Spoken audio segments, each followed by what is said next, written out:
صلو علی الحبیب صلی اللہ تعالی علی محمد صلی اللہ علیہ وسلم۔ میرے میٹھے اور پیارے اسلامی بھائیوں، رمی، حلق اور قربانی کے بعد احرام کی باقی پابندیاں تو ختم ہو چکی ہیں سوائے مرد و عورت والے معاملات پر، اور اب الحمدللہ ہم طواف الزیارہ کرنے پھر مکہ پاک حرم شریف میں آ چکے ہیں، اور اب طواف الزیارہ ہوگا۔ طواف الزیارہ یہ حج کا دوسرا رکن ہے، فرض ہے۔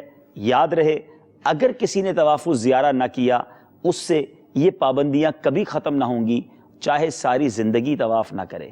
تو ہمیں طواف الزیارہ ضرور کرنا ہے، یہ فرض ہے۔ ہاں، اگر عورت کے مخصوص ایام ہوں تو وہ طواف الزیارہ 12 ذو الحجہ کے بعد بھی کر سکتی ہے، اس پر کوئی دم نہیں ہے، مگر مرد کو 12 ذو الحجہ مغرب سے پہلے، غروب آفتاب سے پہلے طواف الزیارہ کرنا ہوگا۔ اس کے بعد اگر کوئی کرے گا تو اس پر دم واجب ہو جائے گا۔ عورت بھی اگر مخصوص ایام نہیں تو اسے بھی 12 ذو الحجہ کو مغرب سے پہلے طواف الزیارہ کرنا ہوگا۔ یاد رہے، طواف الزیارہ کا افضل وقت 10 ذو الحجہ ہے، مگر 10 ذو الحجہ کو بہت رش ہوتا ہے۔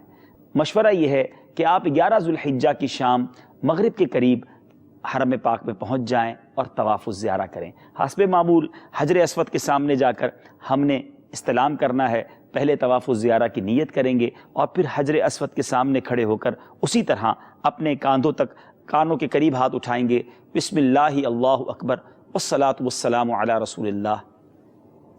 استلام کیا، اب کعبہ شریف آپ کی بائیں طرف رہے گا اور اب طواف الزیارہ کرنا ہے۔ لبیک اللہم لبیک لبیک لا شریک لک۔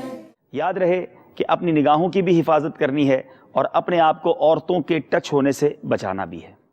مکہ بگو نصیب، مدینہ نصیب۔